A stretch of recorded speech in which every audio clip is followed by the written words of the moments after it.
Okay, hello. So today we're going to do the Rajasthan Control Act, Rent Control Act 2001. Okay, so before starting सबसे पहले as we know हमने इसमें chapter हैं 7. अब हम 7 chapters कैसे याद करेंगे? कंट्रोल है CONTROL, तो 7 पे से 7 चैप्टर्स हैं इसमें, ठीक है. 32 सेक्शंस हैं एंड आई थिंक 4 शेड्यूल्स हैं. ये जो रेंट कंट्रोल एक्ट है ये है 2001 का, बट ये एक्ट नंबर 1 ऑफ 2003 है. सो ये प्रीलिम्स में आ सकता है act number 1 of 2001, 2002 and generally it's 2001, but क्योंकि ये एक्ट 2001 का है तो लोग 2001 टिक करके आएंगे, but this is act 1 of 2003, ठीक है. और ये इन्फोर्समेंट में आया था 1 अप्रैल 2003 को. ऑन द वेरी 1 अप्रैल को CRPC भी इन्फोर्समेंट में आया था. ओके, नाउ फर्स्ट है इसका शॉर्ट टाइटल कमेंसमेंट. अभी कहाँ कहाँ एप्लीकेबल है? Applicable on the entire state of Rajasthan, ठीक है. डेट मैंने आपको बता दी है. सेक्शन नंबर 2 में आपके इसकी डेफिनेशंस है, ठीक है. 2 में सबसे फर्स्ट डेफिनेशन है एमिनिटीज़ की. एमिनिटीज़ जो होती हैं सारी water, electricity, sewage, staircase, telephone, lift वगैरह, all of this is in amenities. Then आपका आता है 2B appellate rent control. Appellate rent tribunal is under section 19. Rent tribunal is under section 13, ठीक है. 9 में, सेक्शन नंबर 9 में इविक्शन है. Eviction 9 से मतलब निकाला, 9 से निकाला, राइट. तो निकाला आप इविक्शन सेक्शन नंबर 9 में, ठीक है. वैसे है. नाउ 2C आपका लैंडलॉर्ड है. लैंडलॉर्ड मतलब या तो आप जिसका ओनर है या फिर आप किसी के बिहाफ पे रेंट कलेक्ट कर रहे हो तो वो भी लैंडलॉर्ड होता है, ठीक है. So not only just the owner, आप किसी के बिहाफ पे अगर रेंट कलेक्ट कर रहे हो तो वो भी लैंडलॉर्ड है, ठीक है. देन आपका आता है D lease, E municipal area, F आपका प्रेमिसेस. अब इसमें प्रेमिसेस बहुत इंपॉर्टेंट है कि क्या क्या प्रेमिसेस में आता है. What is included in the word premises? First of all it is your क्या कहते हैं non agricultural land, then residential land and commercial land. ये 3 lands are included in your premises. What is not included in your premises is agricultural land, ठीक है. Agricultural land 4 चीज़ included नहीं है. Agricultural land, farm building, ठीक है. आपके hotels, lodge, dharamshala, inn and आपके जो रूफ पे एक जनरली रूम होता है वो. तो 4 चीज़ें इंक्लूडेड नहीं है और 3 चीज़ें इंक्लूडेड हैं, ठीक है. The top of the roof is not. Okay, done. Then we have आपका rent tribunal, as I said section number 13, ठीक है. टेनेंट अगेन सेम थिंग, जो रह रहा है and on whose behalf the rent is being paid, that person and the person who is staying, ठीक है. और अगर in case of premises let out for residential purposes तो सर्वाइविंग स्पाउसेस, अगर किसी की जो अटेंडेंट है उसकी डेथ हो जाती है तो surviving spouses who are ordinary residing with him. और अगर कमर्शियल पर्पसेस का है so who are ordinary carrying business with him in such purpose, ठीक है. 2J में ट्राइब्यूनल मतलब appellate rent tribunal also and rent tribunal also. Section number 3 से इसकी चैप्टर नंबर 2 अब चैप्टर नंबर 3 किस पे एप्लीकेबल नहीं होंगे. So chapter number 2 and chapter number 3 will not be applicable on first of all companies establish under the government government companies establish under क्या कहते हैं कंपनीज एक्ट. गवर्नमेंट कंपनीज पे applicable नहीं है, ठीक है. Any premises which is belonging to the central government और state government उस पर एप्लीकेबल नहीं है. Body corporate which is constituted by the any kind of central act या फिर राजस्थान के अंदर उसमें नहीं है. कोई भी रिलीजियस चैरिटेबल इंस्टीट्यूशंस हैं उसमें नहीं है. कोई भी यूनिवर्सिटी है उसमें नहीं है. कोई भी बैंक, पब्लिक सेक्टर अंडरटेकिंग है, ठीक है, या फिर मल्टीनेशनल कंपनी है या फिर प्राइवेट लिमिटेड कंपनी भी है, having paid up share capital of ₹1 crore और मोर, ठीक है. ये बहुत इंपॉर्टेंट है कि अगर आपकी प्राइवेट लिमिटेड कंपनी भी है, ठीक है, या कोई मल्टीनेशनल कंपनी भी है, having paid up share capital of 1 CR और मोर, ठीक है. उसके बाद आता है rent.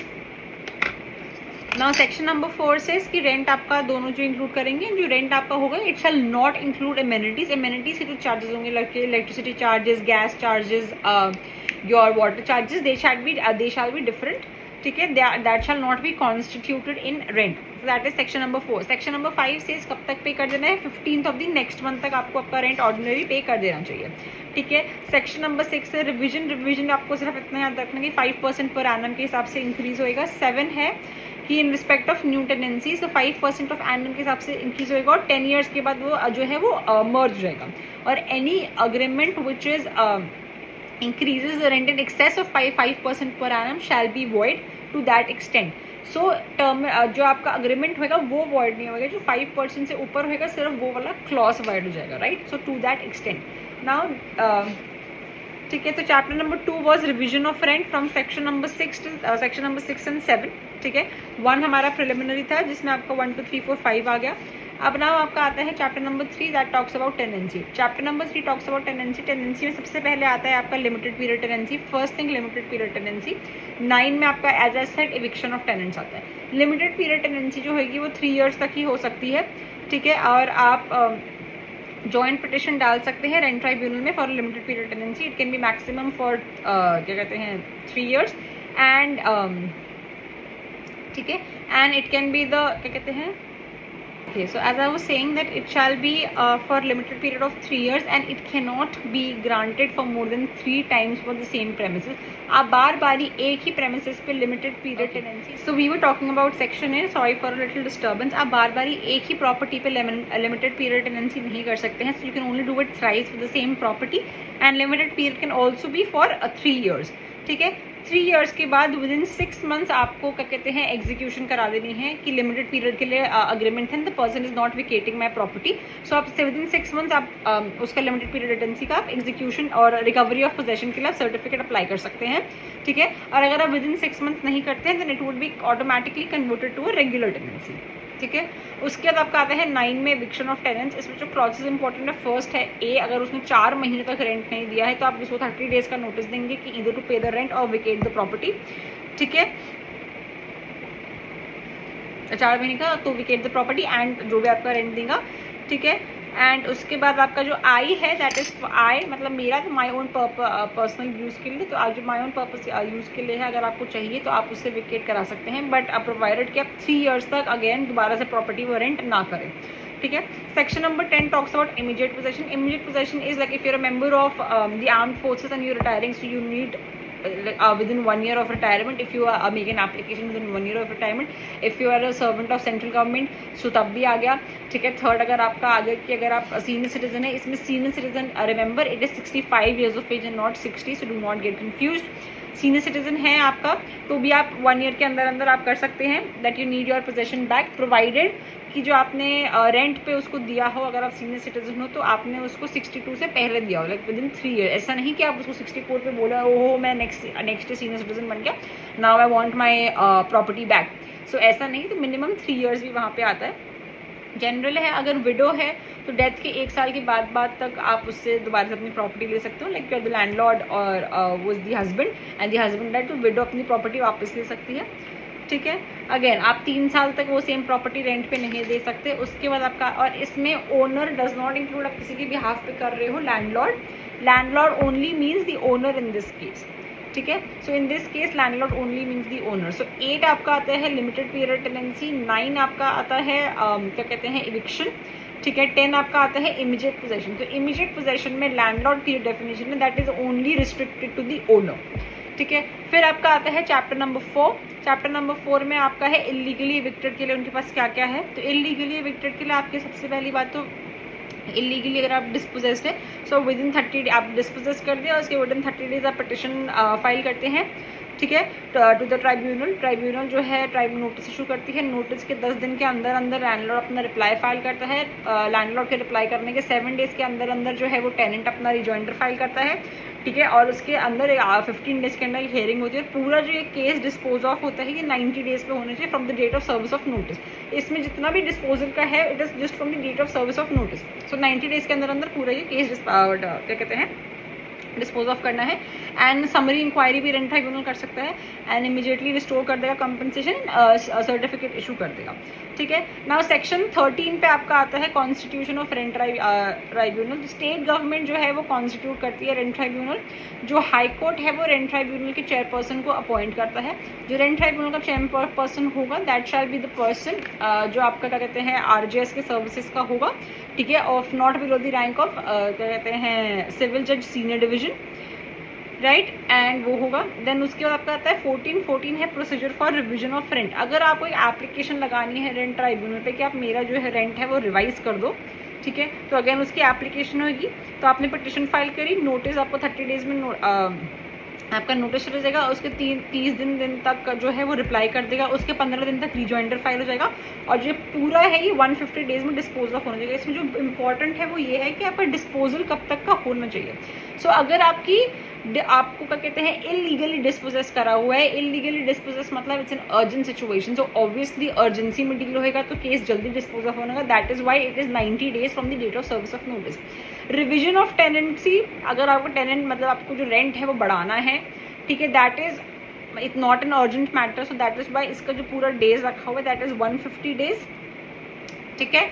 And okay, then we come to and 150 days है, एंड उसके बाद जो सर्टिफिकेट आपकी है it shall not be executable for 3 months। Basically आप टेनेंट को 3 months का टाइम मिनिमम देंगे in order so that he finds this alternate accommodation, वो ऑल्टरनेट अकोमोडेशन ढूंढे, वो सब करे, तो आप 3 months का टाइम एक रेंट को वाले को देंगे, ठीक है। In case of commercial use तो आप 6 months का टाइम देंगे उसको खाली करने के लिए जगह, तो आप उसको 6 months का टाइम देंगे। रेजिडेंशियल में 3 महीने एंड कमर्शियल में 6 months, ठीक है। अब आपको उससे इमीडिएट पोजेशन चाहिए। इमीडिएट पोजेशन का जैसे मैंने सेक्शन नंबर 10 में बोला था, if you now what immediate possession for him, तो जो इमीडिएट पोजेशन आपको मिलेगी उसमें अगेन आपको 150 days में पूरा प्रोसीजर ओवर होएगा, बट आप उसको समरी में भी ट्रीट कर सकते हैं, जो कि प्रोसीजर आपका फिर 120 days में पूरा हो जाएगा, right, done. may hold such summary inquiry, and उसके बाद वो 120 days में it will try to dispose of the case from the date of service of notice, ठीक है। Then 18 says jurisdiction of rent tribunal, and it says no civil court shall have the jurisdiction, तो jurisdiction civil court की 18 section number 18 में बांटे, 18 is bottom order, 19 आपका आता है appellate rent tribunal. Appellate rent tribunal जो है वो अगेन स्टेट गवर्नमेंट वो करेगी इसको, जो प्रिसाइडिंग ऑफिसर होगा वो appointed by the high court होएगा, वो क्या कहते हैं डिस्ट्रिक्ट जज कार्डर का होगा, and with 3 years of practice उसकी होनी चाहिए एज अ डिस्ट्रिक्ट जज, 3 years of experience as a district जज होना चाहिए, ठीक है। एंड जो आपकी अपील है, appeal you can prefer it with in 60 days, right, appeal can be preferred with in 60 days। इसका जो डिसीजन है वो 180 days में आएगा, ठीक है। Appeal can be preferred, appeal का टाइमिंग क्या है 60 days, डिसीजन इसका है 180 days, ठीक है, राइट। एग्जीक्यूशन है, आप बैंक अकाउंट भी कर सकते हैं, अटैच कर सकते हैं, attachment of sale and movable property ये सब है, ओके। 19A सेज दैट आपका जो है वो इंटरिम रेंट भी आप पे कर सकते हैं, so the tenant shall continue to pay the rent during the pendency of petition and appeal, तो आप वो भी रेंट जो आर्बिट्रल आपका एपेलेट ट्राइब्यूनल है वो ये ऑर्डर कर सकता है, ठीक है। उसके बाद आपका आता है if the person does not vacate premises, तो if the person does not vacate premises तो वो उसको 2 times रेंट देना पड़ेगा। If it's a residential property, if it's a commercial property तो 3 times रेंट देना पड़ेगा, and if it was for immediate possession तो भी उसको 3 times ऑफ द रेंट देना पड़ेगा, ठीक है। देन आपका जो appellate tribunal and even the rent tribunal they are not bound by code of civil procedure, ठीक है। इसके बाद we come on to the section number 22A appointment of rent authority. जो रेंट अथॉरिटी है वो executive state government appoint करती है आपके SDO को एज अ रेंट अथॉरिटी, ठीक है। तो ये राजस्थान एडमिनिस्ट्रेटिव सर्विसेज के मेंबर्स होते हैं। इस तरह स्टेट सर्विस जैसे UPSC पर IAS होती है, ऐसे राजस्थान में अगर कार्डर में जाते हैं RAS, ठीक है। UPSC तो सेंट्रल सर्विस, RAS होता है स्टेट सर्विस, ठीक है। इसमें भी अपील का है, आप कहते हैं अपील फ्रॉम रेंट अथॉरिटी से आपकी रेंट ट्राइब्यूनल पे अपील जाएगी, ये बहुत इंपॉर्टेंट है।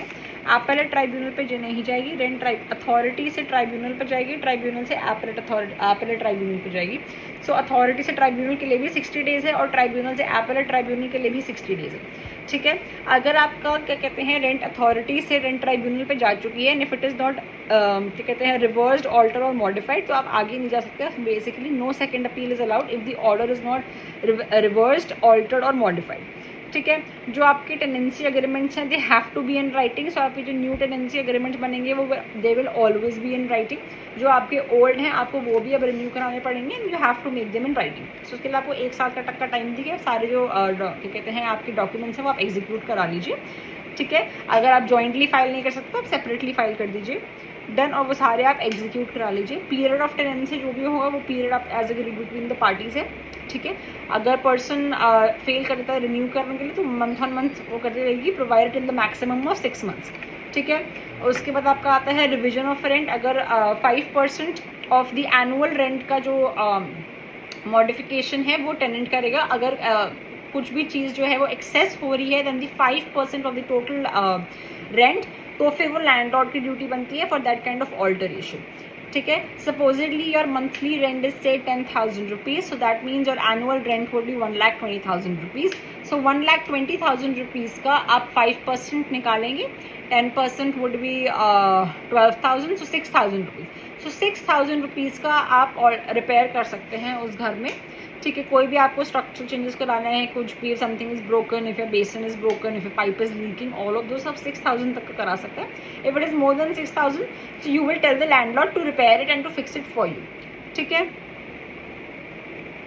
ठीक है. एंड इट इम्प्रूवमेंट या वो सब आप करा सकते हैं इफेक्टिव. एंड जो भी लैंडलॉर्ड अगर आपको कुछ इम्प्रूवमेंट करा के देता है आपके बोलने पे, तो landlord can obviously claim it, तो आप उसका वो रेंट बढ़ा देगा. And that increase in rent shall be effective 1 month after the completion of the work. ठीक है. और अगर वो डिमिनिश हो गया तो आपका रेंट रिड्यूस हो जाएगा. ठीक है. रेंट अथॉरिटी आपके रेंट फिक्स करेगी. सिक्योरिटी डिपॉजिट आपका 1 month का है इसमें. ठीक है. आप रेंट अथॉरिटी के पास भी रेंट डिपॉजिट करा सकते हैं. ओके. सो रेंट अथॉरिटी आप कुछ भी, आप जो अगर विदहोल्ड एमेनिटीज़ 23 में बेसिकली एमेनिटीज़ विदहोल्ड करने का है, वो भी आपका 60 days में डिस्पोज ऑफ होगा, एमेनिटीज़ अगर विदहोल्ड है. ठीक है. सो आपका जो लैंडलॉर्ड है, क्या कहते हैं, obviously it can not withhold amenities without, मतलब it cannot take law in his own hands, cannot withhold the amenities. So it will apply to the rent authority that the person is not paying its electricity bill or the person is not paying its water bill, तो उस accordingly वो withhold करवाएगा. ठीक है. So rent authority withhold कराएगी and shall conduct the procedure in the summary manner and dispose it of in 60 days. ठीक है. ये रेंट अथॉरिटी का काम आ जाता है. And then we have duties of tenants and essential repairs involving 5%, ये आई ऑलरेडी टोल्ड यू 24 में. एंड इंस्पेक्शन ऑफ प्रेमिसेस है 25 में. 25 में इंस्पेक्शन है. इंस्पेक्शन का ड्यूरेशन और कितने टाइम का नोटिस देना पड़ेगा, it's very important. So inspection आप 1 in 3 months ही कर सकते हो, और जब भी आप इंस्पेक्शन करो उससे आपको 7 days पहले का प्रायर एक नोटिस देना है that I will come on this day to inspect the house. ठीक है. That is under section 25. सो इसकी जो इंपॉर्टेंट सेक्शन है, सबसे पहले सेक्शन नंबर आपका 9 इंपॉर्टेंट हो जाता है. 9 में आपका एविक्शन है. ठीक है. देन आपका सेक्शन नंबर 12 इंपॉर्टेंट है. Just 1 second, let me just, okay. So आपका 8 इंपॉर्टेंट है. 8 is talks about limited period tenancy. 9 talks about your eviction, that is also important. 9 के बाद आपका आता है 13 which is constitution of rent tribunal, that is important. 18 is important as it bars the jurisdiction of the civil code. 19 is important as it talks about appellate rent tribunal. ठीक है. So all of these are important. Plus कितने कितने duration है. Duration अगर आपको dispose of case करना है तो. ठीक है. सो जो डिस्पोज ऑफ, अगर आपको इलीगली आपको डिस्पोज करा गया है, उसका डिस्पोजल है, तो that is with in 60 days, sorry with in 90 days. 1 second. 30 days के अंदर अंदर आपको एप्लीकेशन डालनी है. ठीक है. And that is with in 90 days. ठीक है. 30 days के अपना आपको एप्लीकेशन डालनी है, that is with in 90 days. अगर आपका रिविजन ऑफ रेंट का है तो वो आपको 150 days का है. ठीक है. अगर आपको इमीडिएट पोजेशन चाहिए अंडर सेक्शन नंबर 10, तो उसके लिए भी मैक्सिमम 150 days का है. ठीक है. अगर आपको क्या कहते हैं, एविक्शन है अंडर सेक्शन 15, ठीक है, आपको टेनेंट को हटाना है, राइट, प्रोसीजर फॉर एविक्शन. तो जो आप सेक्शन नंबर 9 की जो एप्लीकेशन है वो सेक्शन नंबर 15 में डालेगी. सेक्शन नंबर 10 की एप्लीकेशन सेक्शन नंबर 16 में डालेगी. ठीक है. एंड सो 15 में डालेगी, that is for 240 days, right. Appeal 180 days में डिस्पोज ऑफ हो जानी चाहिए. एंड या एंड एमिनिटीज़ का जो वो है वो 60 days में डिस्पोज ऑफ हो जानी चाहिए. I think that is it for rent control act. Thank you.